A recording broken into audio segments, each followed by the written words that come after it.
All right, good evening, everybody. Welcome to Community Focuser on Channel 6 TV. I'm Kenny Fogel, your host, and glad you can be with us tonight.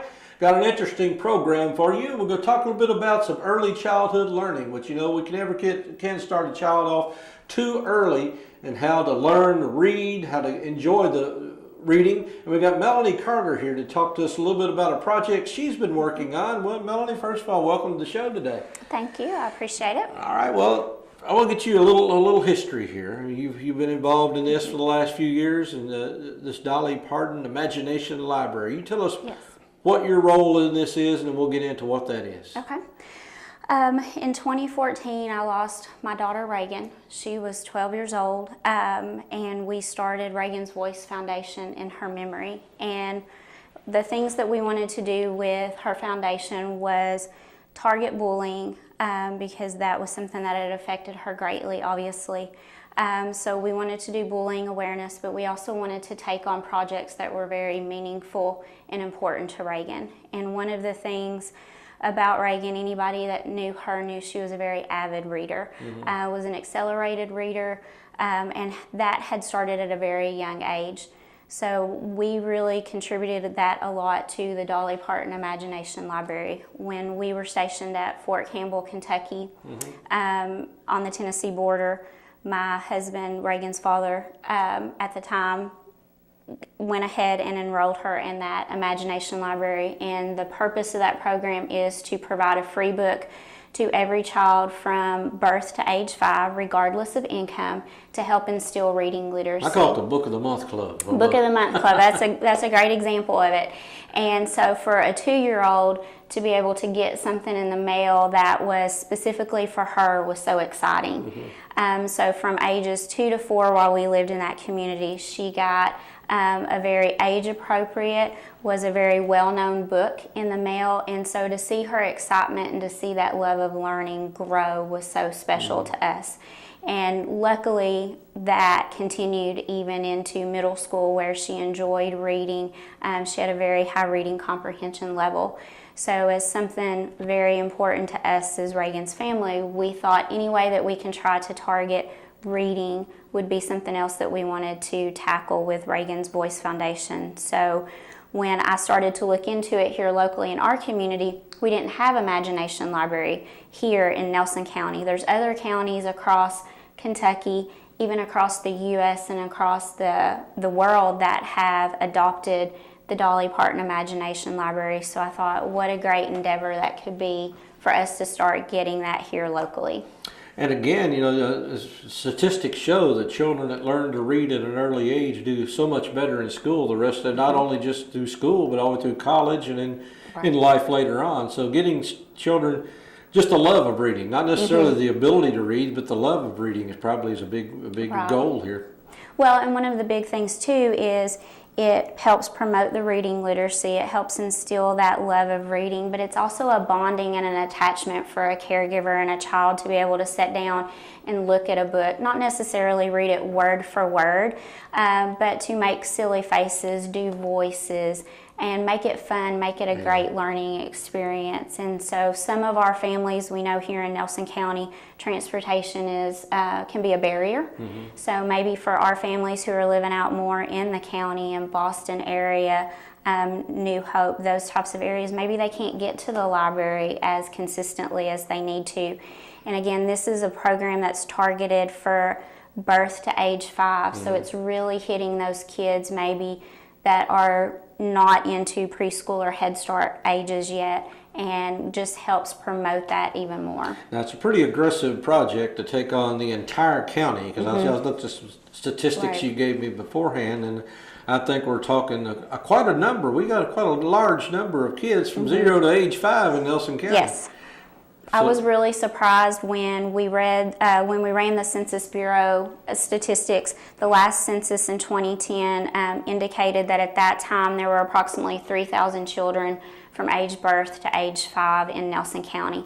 I was pretty shocked that there were that many, but that was the statistics sort of that we were running off of. And of course, with Dolly Parton's Imagination Library, there's only 2 criteria that the organizations or the sponsors have to go by. It has to be open to the child birth to 5 regardless of income, and then it has to be based on a geographic location.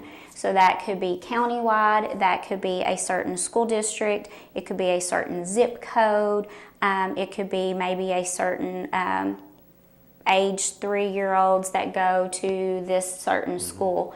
So you can have a little bit of flexibility based on that, and of course based on funding as well.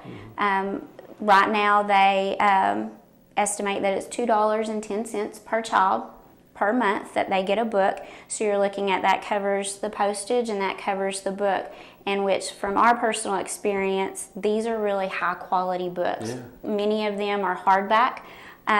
So they get it free in the mail, it covers all of that. And so it's just something special that parents don't have to take on that extra burden necessarily, but they're getting that free in the mail for their child. All they're going to have to do is register for it.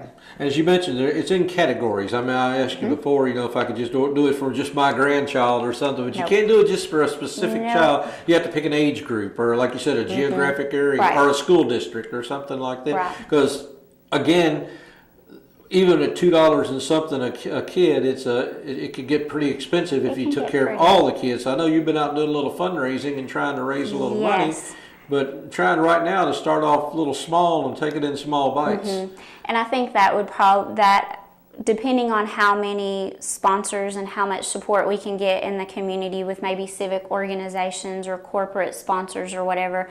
I know with us for Reagan's Voice Foundation, obviously we're a very small nonprofit organization, so we couldn't take on that expense completely on our own, and that's why I wanted to reach out to other community members to say, hey, this is a great effort, especially with the governor's push and even the federal government's push on early childhood education, getting children kindergarten ready. You hear that phrase all the time anymore about kindergarten readiness. I mean, this is another way that we can tackle that and help get our kids as kindergarten ready as possible.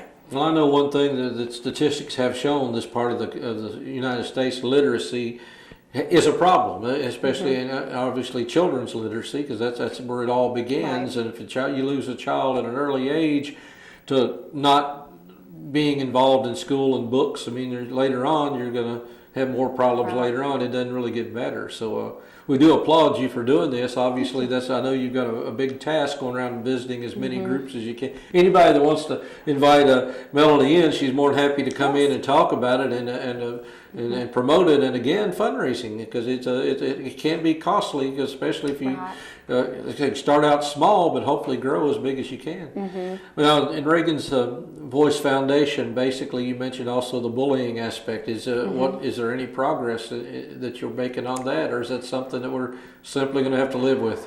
I'm not naive enough to think that bullying will ever go away, but I think if we can instill in our children at a very early age that what they say to one another can have a significant impact. Your words can help somebody or they can hurt somebody and tear them down.